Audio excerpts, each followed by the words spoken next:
Edition of World News Tonight with Peter Jennings. Good evening. The war is now 2 days old, and for the second day, the White House, while confident, urges caution. From President Bush, the obvious words today: war is never cheap or easy. The president says it will take time. And it is costing lives. 3 more U.S. jets have been shot down since yesterday, each with a 2-man crew. That brings the total Allied losses to 8 aircraft. There's no way to know for sure how many Iraqis are being killed, but they surely are, perhaps in great numbers. We begin with Iraq and the pounding it has been taking. ABC's Bill Redeker is in eastern Saudi Arabia. The round-the-clock bombing campaign is delivering up to 2,000 sorties a day, from aircraft launched from both the Red Sea and Persian Gulf, from land bases in Saudi Arabia and nearby friendly nations. Sometimes the attacks are made with pinpoint accuracy.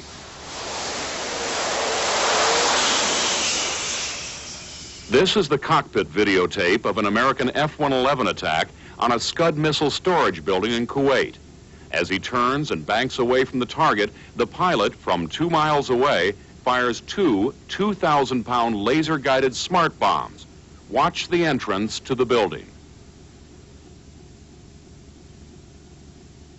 Central Command generals at their first war briefing today claimed an 80% success rate and showed off some of their best results. And this is my counterpart's headquarters in Baghdad. This is the headquarters of the Air Force, and keep your eye on all sides of the building as the airplane overflies the building and drops the bomb down through the center of the building. But Commanding General Norman Schwarzkopf cautioned against too much optimism. The President of the United States said that this is not Panama. It will not be over in a day, and it certainly won't. One of the problems for pilots is weather. Today's overcast skies made visibility difficult. It's not a problem of finding the target as much, though the A-6 would be better at doing that, as much as self-defense. Just being able to see what's being targeted against you and react to it. Pilots say they are hitting most of their targets, but are running into more and more anti-aircraft fire as the Iraqis prepare against the raids. It looks like, if you can imagine, the fireworks display at Disney World, and if you multiply Disney World about 100 times. One of the most difficult targets to hit, Iraq's mobile Scud launchers, like the kind that were used against Israel. We've gotten some of them, but certainly we haven't gotten all of them. And they're hiding them well. They're mobile missiles, and it's a big country. The Patriot anti-missile system stopped this incoming Scud that threatened Saudi Arabia earlier today. I had just so happened looked over my right shoulder as I was starting the right engine to make sure the intake was clear, and the missile came off my right side and went up, and I saw the missile go up and snake up and then explode and hit the other missile. But the threat alone is slowing down troops. During the attack on Israel, ground forces here in Saudi Arabia were put on alert. That meant this army unit deployed in the north had to stop their combat preparations, put on chemical warfare suits, and take cover. So, while the air campaign is succeeding, it is not without its problems and delays. And that is why the administration in Washington and the generals here in Saudi Arabia are stressing that it will be difficult, take time, and probably involve more American casualties. Peter? Phil, one of the things that puzzles us at home is whether or not the information is running a long way behind the war. Can you tell that from talking to people on the ground? Very much so. I mean, that's an accurate judgment. If one of the ground forces, for example, is deployed up towards Khafji on the border, it usually takes anywhere from 11 to 24 hours to get the information back. Some of the video in that report was from the Red Sea. That took a considerable amount of time to get back here. So there's a picture delay and an information delay, and you will sometimes get daylight pictures when you really want to reflect a nighttime scenario. So yes, there are delays. Now, again, this may, I think, seem like a silly question, but are people becoming at all accustomed to the air raid warnings and the warnings that there may be Scuds launched from Iraq, or do people get panicked every time? There's still a fair amount of panic when it happens. We've had at least one today. We had another one tonight that turned out to be a false alarm. And the danger that a lot of people here feel is that once you hear enough of these and they don't pay off, unfortunately, it's like calling wolf. You become so immune to it that when the real thing happens, perhaps you don't take appropriate cover. Okay, Bill Redeker in eastern Saudi Arabia tonight. Thank you very much. Many of the pilots in the Gulf spent this day trying to locate and destroy mobile missile launchers, including those that fired Scud missiles at Saudi Arabia and at Israel last night. And as we noted, there were casualties in Israel. Here's ABC's Bob Zelnick. The Pentagon announced that after 2 days of war, 7 U.S. pilots are missing in action. The losses announced today included an F-15E and 2 carrier-based A-6 intruders. The Iraqis say they've captured some of the pilots. We just don't know if there are any American prisoners of war. We're carrying those folks as missing, and we're searching for them. In addition, the British have lost 2 Tornadoes and the Italians 1, with a total of 6 pilots missing. The Kuwaitis lost 1 A-4, but their pilot is believed to have been rescued by the resistance. Officials say the U.S. has located a total of 12 Iraqi mobile Scud missiles and has destroyed 10 of them. We're searching for them assiduously every way that we can, and as soon as we see one, we attack it. Officials say that taking out the remaining Iraqi Scuds remains the highest U.S. priority. Peter? Just how successful do they think they're going to be? This is an enormous area, somebody said, Bob Zelnick. Do they think they're really getting at it? And do the Israelis have an even better chance of getting at them?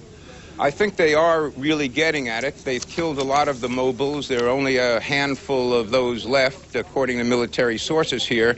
And the U.S. has a much better chance than the Israelis of finding them because the U.S. night vision equipment is much better, and their ability to search armed by escorts is also superior to the Israelis. Okay, thanks very much, Bob Zelnick at the Pentagon. Much of the political focus today has also revolved around the question of Scuds. What would Israel do after last night's missile attack? Would it strike back?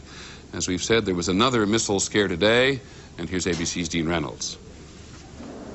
Dizengoff Street in downtown Tel Aviv.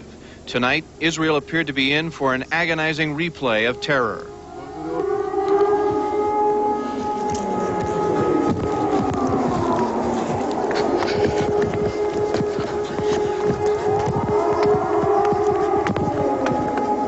The air raid siren shattered the silence that covered a jittery nation for most of the day and sent Israelis scurrying to the shelters once again.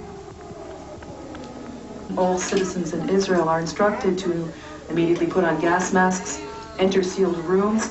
It was all done without panic, but with a dogged, methodical sense of self-preservation. Do not force a gas mask on the child.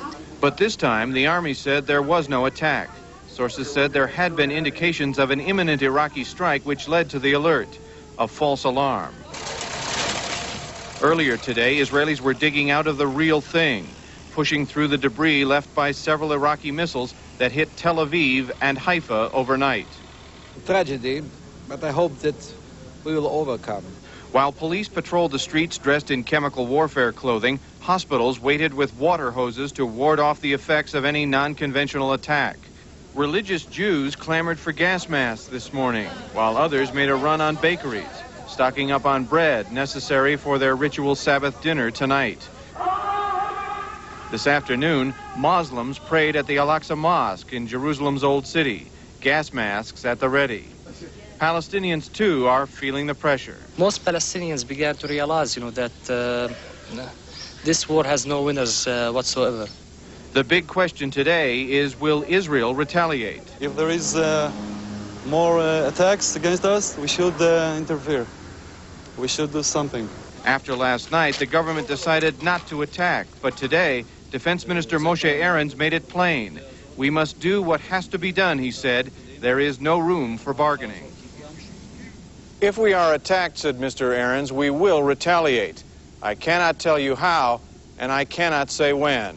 Peter? Dean, the Iraqis are already having an effect of putting on all of the chemical weapons clothing in Saudi Arabia, is closing down the troop there, and it's grinding. It must be grinding on Israeli nerves. It is, Peter, and as if we needed something else to make people jittery, earlier this evening, apparently a Soviet satellite re-entered the atmosphere and did so in such a way as it came over Israel with a large burning contrail, and that sent people scurrying to the shelters. An air raid siren sounded in Tel Aviv, although not here in Jerusalem, and almost immediately after that, the all clear sounded. So it was a scare, and fortunately it came to nothing. As people observe, thanks very much, Dean Reynolds, when it turned out to be a Soviet rocket booster re-entering the atmosphere, everybody wondered what the odds would have been like for that happening on this particular night to the Israelis. President Bush said last night he was outraged by the attack on Israel, and he spent considerable time today trying to see it that Israel did not join the war, and that he reassured the Israelis that the U.S. was offering protection. The war, of course, could threaten the coalition now lined up against Iraq, particularly the Arab elements. At the White House, ABC's Britt Hume. After a long and anxious night in which he had received continual updates on the war and on the Iraqi attack on Israel, the president again warned against any expectation this war will be quick.